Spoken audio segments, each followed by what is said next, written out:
வணக்கம், நான் உங்க ஆஷா பேசுறேன். ஆக்சுவலி வந்துட்டு நாய்க்கடின்றது வந்து ரொம்ப கொடுமையான ஒரு வியாதி. இந்த உலகத்திலேயே ரொம்ப மோசமான ஒரு ப்ராப்ளம்னு நிறைய விழிப்புணர்வு இருக்கு. ரேபிஸ் வேக்சின் ஆல்மோஸ்ட் எத்தனை நூற்றாண்டுகளுக்கு முன்னாடி கண்டுபிடிச்சாலும் இன்னும் மக்களுக்கு படிப்பறிவு இல்லாதனால, விழிப்புணர்வு இல்லாதனால, அந்த தடுப்பூசி பத்தின ஒரு நாலேஜ் இல்லாதனால அதனால பாதிக்கப்பட்ட ஒருத்தர் தான் நம்ம இப்ப பார்க்க போறோம். எஸ்பெஷலி ஒரு நாய் வந்து ஒரு மனுஷனை கடிச்சு புண்ணாகணும்னு தேவையில்லை. அந்த ராபிஸ் டாக் வந்து அவங்கள நக்கினாலோ இல்லை அதோடைய இப்போ ரீசெண்டாக ஒரு இது இருக்குது, அதோடைய ட்ராப்லெட் இன்ஃபெக்ஷன் இருந்தா கூட அவங்களுக்கு வந்து அதை அஃபெக்ட் பண்ணலாம். ஈவன் அந்த ட்ராப்லெட் அந்த சலைவா எச்சில் இருந்து பரவக்கூடிய அந்த ஒரு நோய் தான். இப்போ நான் ஒரு நண்பரை பார்க்க போறோம். அவர் பேர் ஆரோக்கிய சாமின்னு சொல்லிட்டு அவங்களுக்கு வந்து ஒரு 60 நாளைக்கு முன்னாடி நாய் வந்து லைட்டா கீறி இருக்கு, எந்த தழும்பு இல்லை, புண்ணு இல்லை, காயம் இல்லை.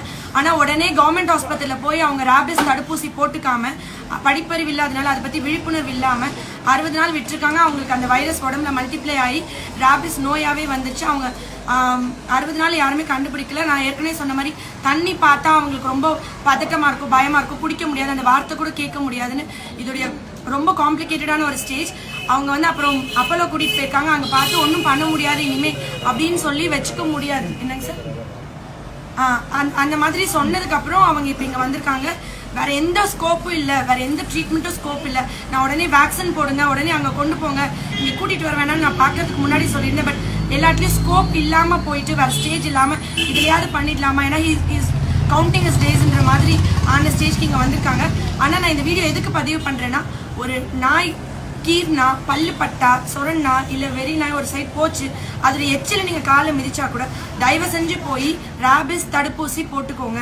அதனால வர பாதிப்பு அதனால என்ன இருக்கும், தண்ணி பார்த்தா பயம், தண்ணி குடிக்கிறதுக்கு பயம், ரொம்ப பயம். அவங்களுக்கு ஹார்ட் ப்ராப்ளம்லேருந்து ரெஸ்பிரேட்டரி அரெஸ்ட் வரைக்கும் கம்ப்ளீட்டாக வந்து கொலாப்ஸ் ஆகிறதுக்கு வாய்ப்பு இருக்கு. அந்த பேஷண்ட் நீங்கள் இப்போ பார்க்க போறீங்க. பக்கத்தில் கொண்டு என்ன பண்ணுதுங்க ஐயா?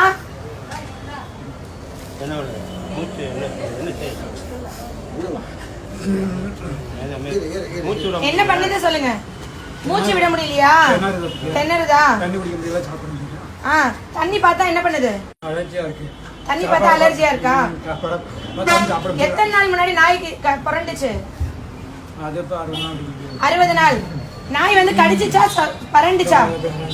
அப்படி பரண்ட மட்டும் தான் செஞ்சுச்சா? சரி, அப்புறம் இப்ப இந்த தண்ணி குடிக்க முடியாது எத்தனை நாளா இருக்கு? 2 நாளா தான் இருக்கா? சரி, வேற என்ன பண்ணுது? வாமிட்டிங் இருக்கா? வாந்தி வர மாதிரி இருக்கா? பய உணர்வு இருக்கா? ஏன் அந்த மாஸ்க் போட்டா பயப்படுறீங்க? மூச்சு திணறனாலயா? சரி, சரியாயிரும்.